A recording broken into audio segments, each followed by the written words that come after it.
Stave 1. Marley's Ghost.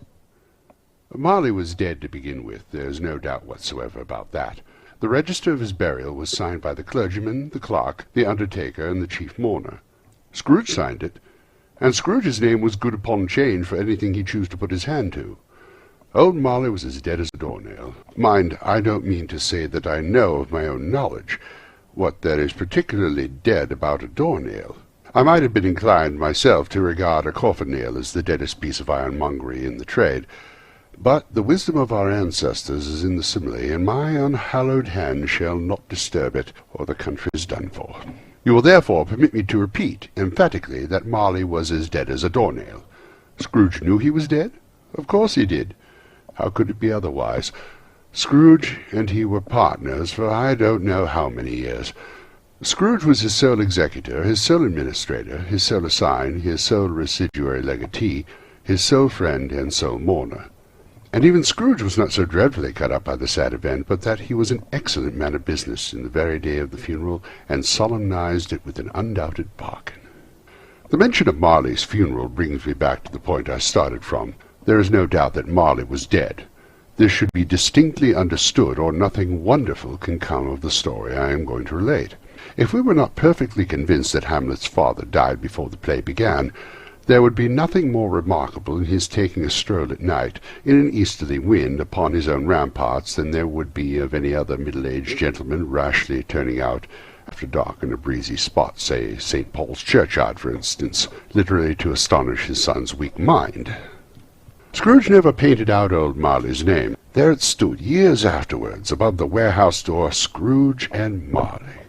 The firm was known as Scrooge and Marley. Sometimes people new to the business called Scrooge, and sometimes Marley, but he answered to both names. It was all the same to him.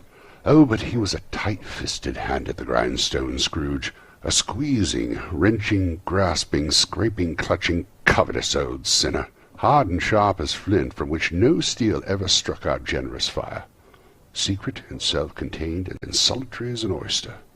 The cold within him froze his old features, nipped his pointed nose, shriveled his cheek, stiffened his gait, made his eyes red, his thin lips blue, and spoke out shrewdly in his grating voice.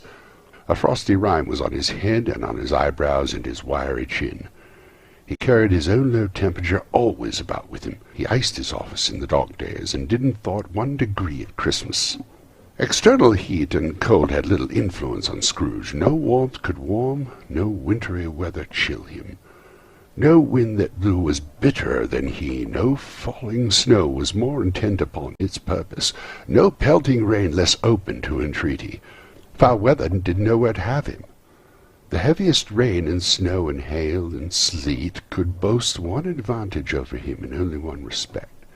They often came down handsomely, and Scrooge never did. Nobody ever stopped him on the street to say, with gladsome looks, "My dear Scrooge, how are you? When will you come to see me?" No beggars implored him to bestow a trifle. No children asked him what it was o'clock. No man or woman ever once in all his life inquired the way to such and such a place of Scrooge.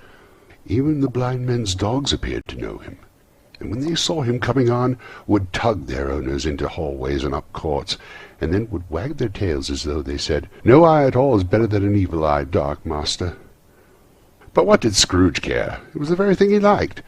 To edge his way along the crowded paths of life, warning all human sympathy to keep its distance, was what the knowing ones called nuts to Scrooge. Once upon a time, of all the good days in the year, on Christmas Eve, old Scrooge sat busy in his counting-house. It was cold, bleak, biting weather, foggy withal, and he could hear the people in the court outside go wheezing up and down, beating their hands upon their breasts, and stamping their feet upon the pavement stones to warm them. The city clocks had just gone 3, but it was quite dark already. It had not been light all day, and candles were flaring in windows of the neighbouring offices like ruddy smears upon the palpable brown air. The fog came pouring in at every chink and keyhole, and was so dense without that although the court was of the narrowest, the houses opposite were mere phantoms. To see the dingy cloud come drooping down, obscuring everything, one might have thought nature lived hard by and was brewing on a larger scale. The door of Scrooge's counting-house was open, that he might keep an eye upon his clock, when a dismal little cell beyond, sort of tank, was copying letters. Scrooge had a very small fire, but the clock's fire was so much smaller that it looked like one coal.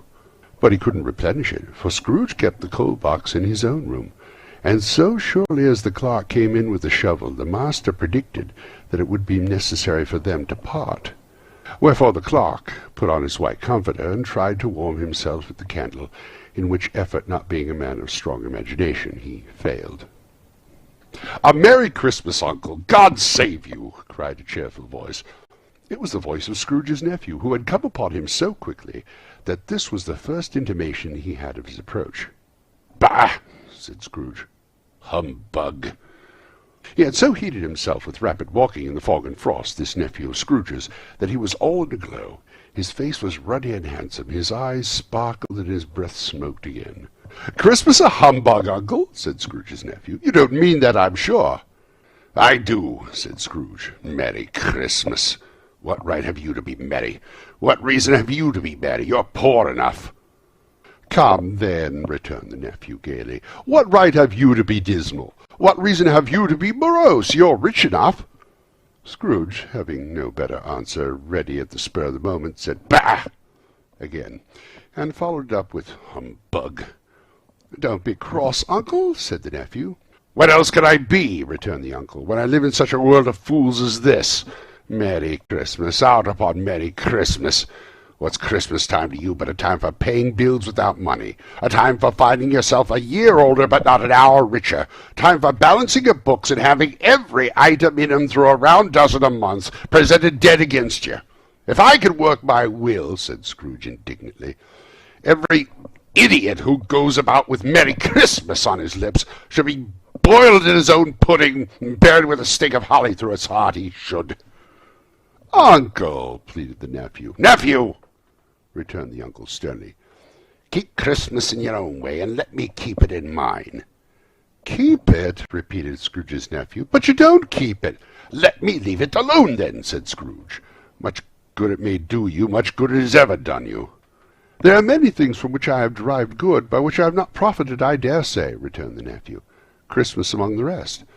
But I am sure I have always thought of Christmas time, when it has come round, apart from the veneration to its sacred name and origin, if anything belonging to it can be apart from that, as a good time, a kind, forgiving, charitable, pleasant time, the only time I know of in the long calendar of the year when men and women seem by one consent to open their shut-up hearts freely, and to think of people below them as if they really were fellow passengers to the grave, and not another race of creatures bound on other journeys. And therefore, Uncle, though it has never put a scrap of gold and silver in my pocket, I believe that it has done me good, and will do me good, and I say God bless it."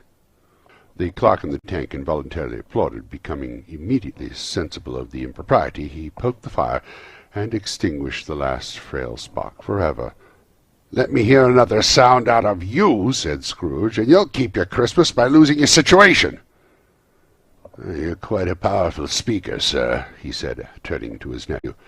"I wonder you don't go into Parliament." "Don't be angry, Uncle. Come, dine with us tomorrow." Scrooge said he would see him. Yes, indeed he would. He went up the whole length of expression, and said that he would see him in that extremity first. "But why?" cried Scrooge's nephew. "Why?" "Why did you get married?" said Scrooge. "Because I fell in love." "Because you fell in love," growled Scrooge, as if it were the only thing in the world more ridiculous than a Merry Christmas. "Good afternoon." "Nay, Uncle, but you never came to see me before that happened. Why give it as a reason for not coming now?" "Good afternoon," said Scrooge. "I want nothing from you. I ask nothing of you. Why cannot we be friends?" "Good afternoon." "I am sorry, with all my heart, that I find you so resolute. We have never had any quarrel for which I have been a party, but I have made the trial in homage to Christmas, and I'll keep my Christmas humour to the last. So a Merry Christmas, Uncle." "Good afternoon," said Scrooge. "And a Happy New Year." "Good afternoon," said Scrooge. His nephew left the room without an angry word notwithstanding. He stopped at the outer door to bestow his greetings of the season on the clerk, who, cold as he was warmer than Scrooge, for he returned them cordially. "There's another fellow," muttered Scrooge, who overheard him. "My clerk, with 15 shillings a week, and a wife and family, talking about a Merry Christmas. I'll retire to Bedlam." This lunatic, in letting Scrooge's nephew out, had let 2 other people in. They were portly gentlemen, pleasant to behold, and now stood with their hats off in Scrooge's office. They had books and papers in their hands, and bowed to him. "Scrooge and Marley's, I believe," said one of the gentlemen, referring to his list. "Have I had the pleasure of addressing Mr. Scrooge or Mr. Marley?" "Mr. Marley has been dead these 7 years," Scrooge replied. "He died 7 years ago this very night."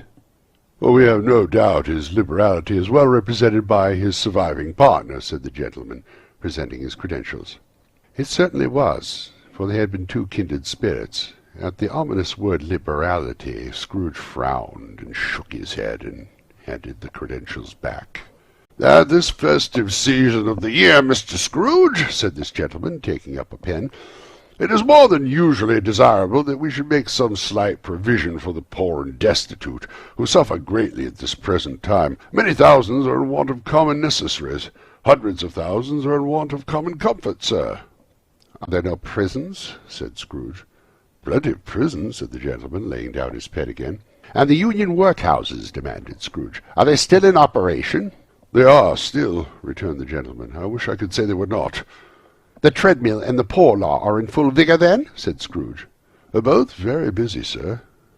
"Oh, I was afraid from what you said at first that something had occurred to stop them in their useful course," said Scrooge. "I'm very glad to hear it."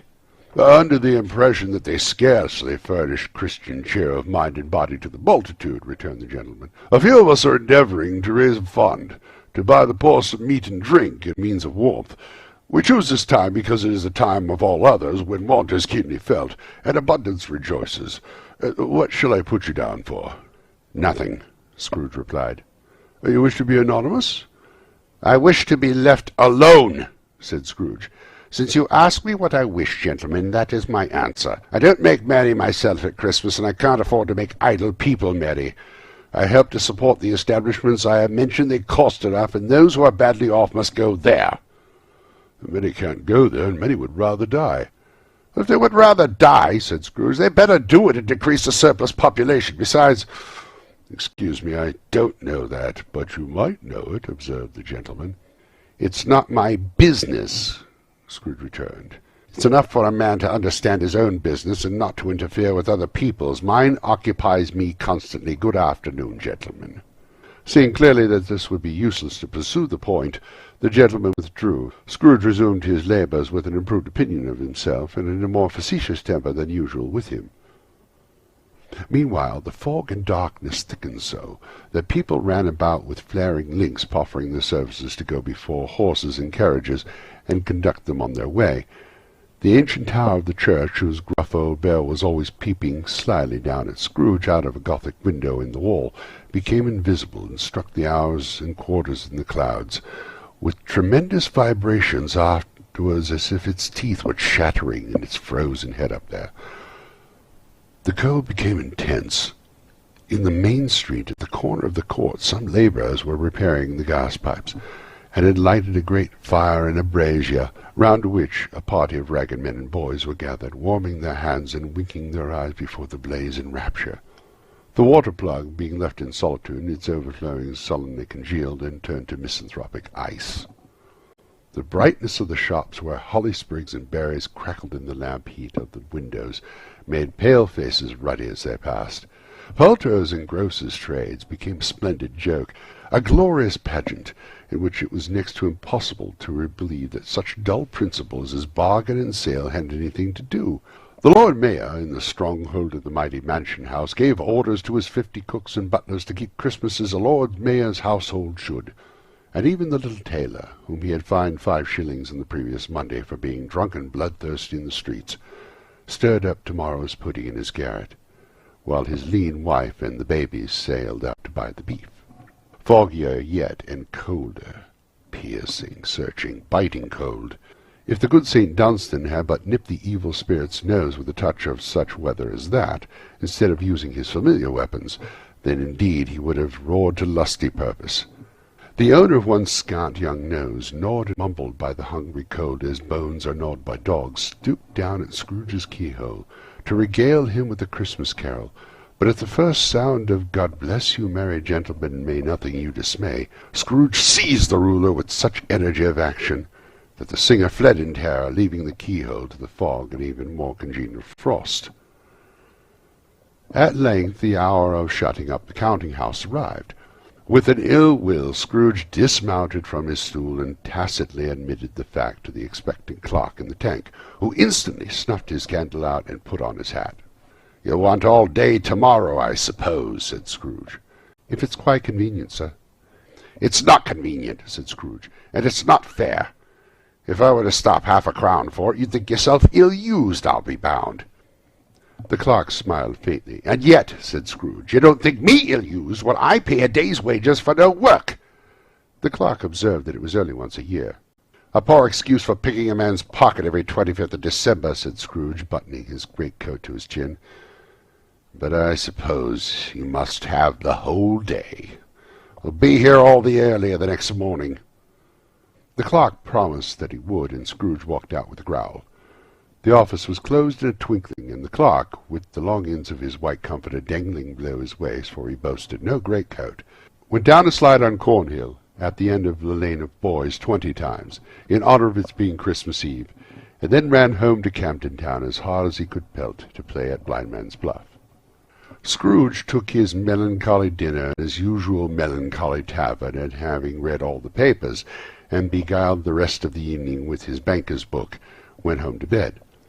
He lived in chambers which had once belonged to his deceased partner. They were a gloomy suite of rooms, in a lowering pile of building up a yard, where it had so little business to be that one could scarcely help fancying that it must have run there when it was a young house, playing at hide-and-seek with other houses, and forgotten the way out again. It was old enough now, and dreary enough, for nobody lived in it but Scrooge, the other rooms being all let out as offices. The yard was so dark that even Scrooge, who knew its every stone, was fain to grope with his hands. The fog and frost so hung about the black old gateway of the house that it seemed as if the genius of the weather sat in mournful meditation on the threshold. Now, it is a fact that there was nothing in particular about the knocker on the door, except that it was very large. It is also a fact that Scrooge had seen it night and morning during his whole residence in that place. Also that Scrooge had little of what is called fancy about him, as any man in the city of London, even including, which his abode were, the corporation, aldermen, and livery. Let it also be borne in mind that Scrooge had not bestowed one thought on Marley since his last mention of his 7 years dead partner that afternoon. And then let any man explain to me, if he can, how it happened that Scrooge, having his key in the lock of the door, saw in the knocker, without its undergoing any intermediate process of change, not a knocker, but Marley's face. Marley's face! It was not in impenetrable shadow as the other objects in the yard were, but in a dismal light about it, like a bad lobster in a dark cellar. It was not angry or ferocious, but looked at Scrooge as Marley used to look, with ghostly spectacles turned up on its ghostly forehead.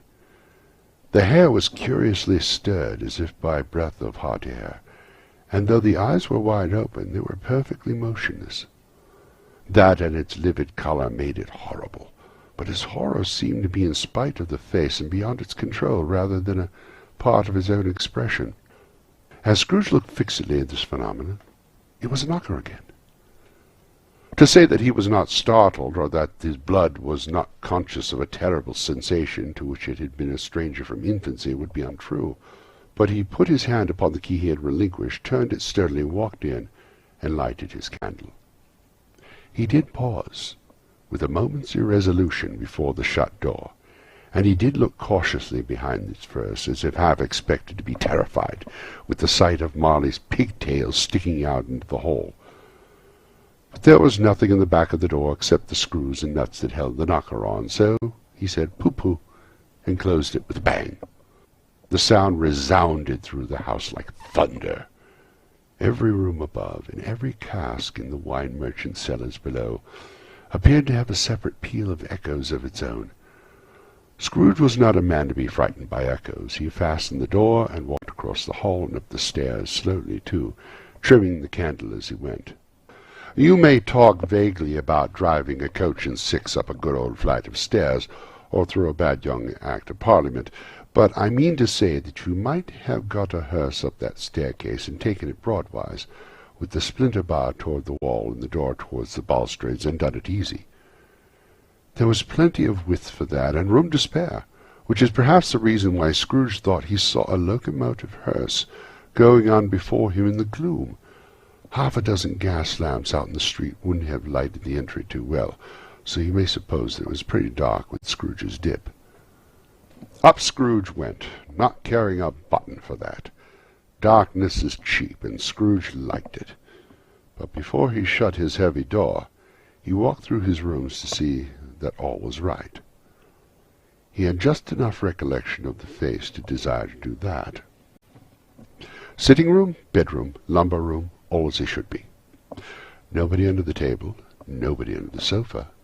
A small fire in the grate, spoon and basin ready, and the little saucepan of gruel Scrooge had a code in his head upon the hob. Nobody under the bed, nobody in the closet, nobody in his dressing gown, which was hanging up in a suspicious attitude against the wall. Lumber room as usual, old fire guard, 2 shoes, 2 fish baskets, washing stand on 3 legs, and a poker. Quite satisfied, he closed his door and locked himself in. Double-locked himself in, which was not his custom. Thus secured against surprise, he took off his cravat, put on his dressing gown and slippers and his nightcap, and sat down before the fire to take his gruel. It was a very low fire indeed, nothing on such a bitter night. He was obliged to sit close to it and brood over it, before he could extract the least sensation of warmth from such a handful of fuel. The fireplace was an old one, built by some Dutch merchant long ago, and paved all around with quaint Dutch tiles designed to illustrate the Scriptures. There were Cains and Abels, Pharaoh's daughters, queens of Sheba, angelic messengers descending through the air on clouds like feather-beds, Abraham's, Belteshazzar's apostles putting off to sea in butter-boats, hundreds of figures to attract his thoughts, and yet that face of Marley, 7 years dead, came like the ancient prophet's rod and swallowed up the whole. If each smooth tile had been a blank at first, with power to shape some picture on its surface from the disjointed fragments of his thoughts, there would have been a copy of old Marley's head on every one. "Humbug!" said Scrooge, and walked across the room. After several turns he sat down again. As he drew his head back in the chair, his glance happened to rest upon a bell, a disused bell that hung in the room and communicated for some purpose now forgotten with the chamber in the highest story of the building. It was with great astonishment, and with a strange inexplicable dread, that as he looked he saw this bell begin to swing. It swung so softly in the outset that it scarcely made a sound, but soon it rang loudly, and so did every bell in the house. This might have lasted half a minute, or a minute, but it seemed an hour. The bells ceased as they had begun together. They were succeeded by a clanking noise, deep down below, as if some person were dragging a heavy chain over the casks of the wine merchant's cellar. Scrooge then remembered to have heard that ghosts in haunted houses were described as dragging chains. The cellar door flew open with a booming sound, and then he heard the noise much louder on the floors below, then coming up the stairs, then coming straight towards the door. "It's humbug still," said Scrooge. "I won't believe it." His colour changed, though, when, without a pause, it came on through the heavy door and passed into the room before his eyes. Upon it coming in, the dying flame leapt up as though it cried, "I know him! Marley's ghost!" and fell again. The same face, the very same.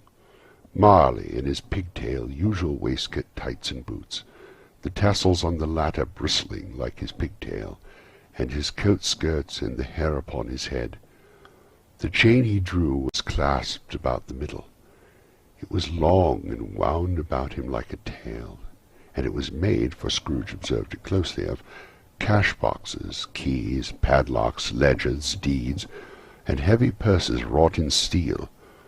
His body was transparent, so that Scrooge, observing him, and looking through his waistcoat, could see the 2 buttons on his coat behind. Scrooge had often heard that Marley had no bowels, but he had never believed it until now. Nor did he believe it even now, although he looked the phantom through and through, and saw it standing before him, though he felt the chilling influence of its death-cold eyes, and marked the very texture of the folded kerchief bound round its head and chin, which wrapper he had not observed before. He was still incredulous, and fought against his senses. "How now?" said Scrooge, caustic and cold as ever. "What do you want of me?" "Much." Marley's voice, no doubt about it. "Who are you?" "Ask me who I was." "Who were you, then?" said Scrooge, raising his voice. "You're particular for a shade." He was going to say to a shade, but substituted this as more appropriate. "In life, I was your partner, Jacob Marley." Can you sit down?" asked Scrooge, looking doubtfully at him. "I can." "Do it, then." Scrooge asked the question because he didn't know whether a ghost so transparent might find himself in a condition to take a chair, and felt that in the event of its being possible, it might involve the necessity of an embarrassing explanation. But the ghost sat down on the opposite side of the fireplace, as if he were quite used to it. "You don't believe me," observed the ghost. "I don't," said Scrooge. "What evidence would you have of my reality beyond that of your senses?" "I don't know," said Scrooge. "Why do you doubt your senses?" "Because," said Scrooge, "a little thing affects them. A slight disorder of the stomach makes them cheats. You may be an undigested bit of beef, a blot of mustard, a crumb of cheese, a fragment of an underdone potato. There's more of gravy than of grave about you, whatever you are." Scrooge was not much in the habit of cracking jokes, nor did he feel in his heart by any means waggish then. The truth is that he tried to be smart as a means of distracting his own attention, and keeping down his terror, for the spectre's voice disturbed the very marrow in his bones. To sit, staring at those fixed, glazed eyes in silence for a moment, would play, Scrooge felt, the very deuce with him. There was something very awful, too, in the spectre's being provided with an infernal atmosphere of its own. Scrooge could not feel it himself, but it was clearly the case, for though the ghost sat perfectly motionless, its hair and skirts and tassels were still agitated as if by the hot vapour from an oven. "You see this toothpick?" said Scrooge, returning quickly to the charge, for the reason just assigned, and wishing, though it were only for a second, to divert the vision's stony gaze from himself. "I do," replied the ghost. "You are not looking at it," said Scrooge. "But I see it," said the ghost, "notwithstanding." "Well," said Scrooge, "I have but to swallow this, and be for the rest of my days persecuted by a legion of goblins, all of my own creation. Humbug, I tell you, humbug!" This, the spirit raised a frightful cry, and shook its chain with such a dismal and appalling noise that Scrooge held tight to his chair to save himself from falling in a swoon. But how much greater was his horror when the phantom, taking off bandage round its head, as if it were too warm to wear indoors, his lower jaw dropped down upon his breast. Scrooge fell upon his knees and clasped his hands before his face. "Mercy!" he said. "Dreadful apparition, why do you trouble me?" "Man of the worldly mind," replied the ghost, "do you believe in me or not?" "I do," said Scrooge. "I must. But why do spirits walk the earth, and why do they come to me?" "It is required of every man," the ghost returned, "that the spirit within him should walk abroad among his fellow men and travel far and wide, and if that spirit goes not forth in life, it is condemned to do so after death. It is doomed to wander through the world. Oh, woe is me, and witness what it cannot share, but might have shared on earth and turned to happiness." Again the spectre raised a cry, and shook its chain, and wrung its shadowy hands. "You are fettered," said Scrooge, trembling. "Tell me why." "I wear the chain I forged in life," replied the ghost. I made it, link by link, and yard by yard, and girded it on of my own free will, and of my own free will I wore it. Is its pattern strange to you?" Scrooge trembled more and more. "Or would you know," pursued the ghost, "the weight and length of the strong coil you bear yourself? It was as full, as heavy, and as long as this 7 Christmas Eves ago. You have laboured on it since. It is a ponderous chain." Scrooge glanced about him on the floor, in the expectation of finding himself surrounded by some 50 or 60 fathoms of iron cable, but he could see nothing. "Jacob," he said imploringly. "Oh, Jacob Marley, tell me more. Speak comfort to me, Jacob." "I have none to give," the ghost replied. "It comes from other regions, Ebenezer Scrooge, and is conveyed by other ministers to other kinds of men. Nor can I tell you what I would. A very little more is all permitted to me. I cannot rest, I cannot stay, I cannot linger anywhere. My spirit never walked beyond our counting-house. Mark me! In life my spirit never roved beyond the narrow limits of our money-changing hole, and weary journeys lie before me." It was a habit of Scrooge, whenever he became thoughtful, to put his hands in his breeches pockets. Pondering on what the ghost had said, he did so now, but without lifting up his eyes or getting off his knees. "You must have been very slow about it, Jacob," Scrooge observed in a business-like manner, though with humility and deference. "Slow," the ghost repeated. 7 years dead," mused Scrooge, "and travelling all the time." "The whole time," said the ghost. "No rest, no peace, incessant torture and remorse."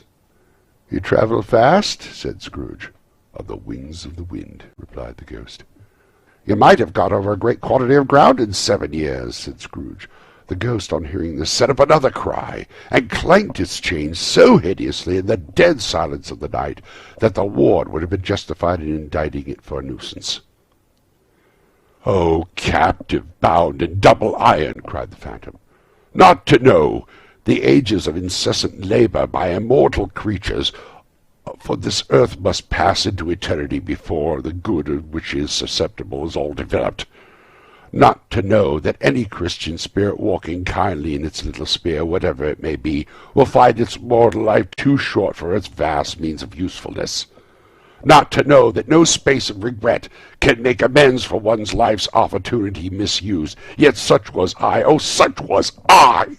"But you were always a good man of business, Jacob," faltered Scrooge, who now began to apply this to himself. "Business!" cried the ghost, wringing his hands again. "Mankind was my business. The common welfare was my business. Charity, mercy, forbearance, and benevolence were all my business. The dealings of my trade were but a drop of water in the comprehensive ocean of my business." He held up the chain at arm's length, as if it were the cause of all its unavailing grief, and flung it heavily upon the ground again. "At this time of the rolling year," the spectre said, "I suffer most. Why did I walk through the crowds of fellow beings with my eyes turned down, and never raise them to that blessed star which led the wise men to a poor abode? Were there no poor homes to which its light would have conducted me?"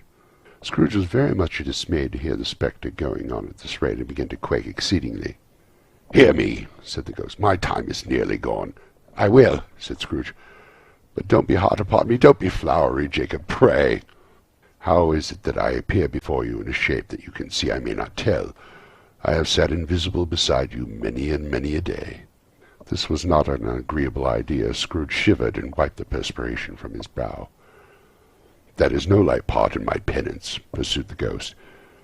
"I am here tonight to warn you that you have yet a chance and hope of escaping my fate. A chance and hope of my procuring Ebenezer." "You are always a good friend to me," said Scrooge. "Thank ye." "You will be haunted," resumed the ghost, "by 3 spirits."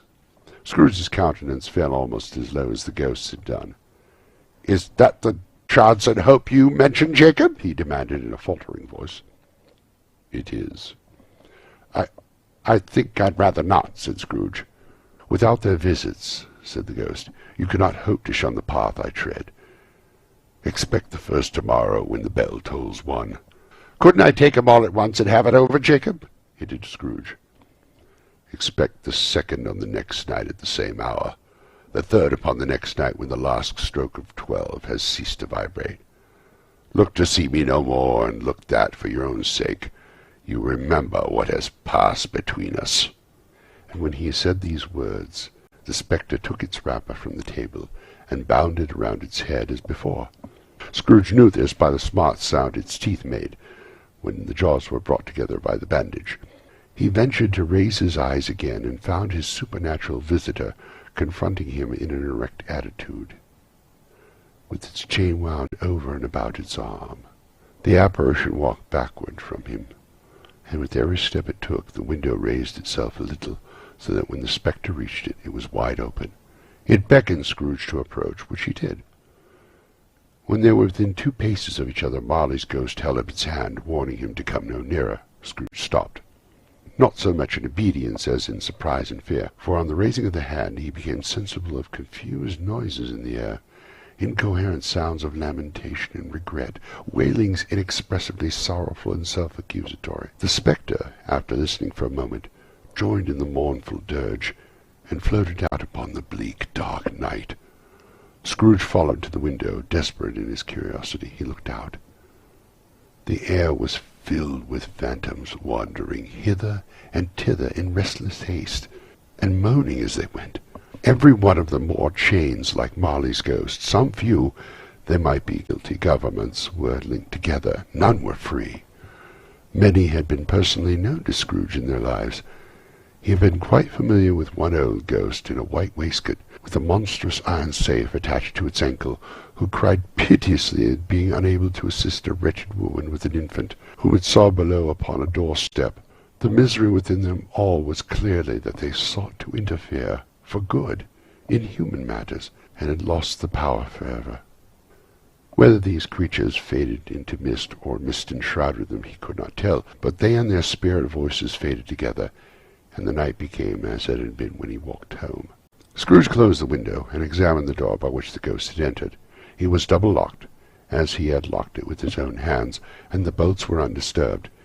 He tried to say humbug, but stopped at the first syllable, and being, from the emotion he had undergone, of the fatigues of the day, or his glimpse of the invisible world, or the dull conversation of the ghost, or the lateness upon the hour, much in need of repose, went straight to bed without undressing, and fell asleep upon the instant.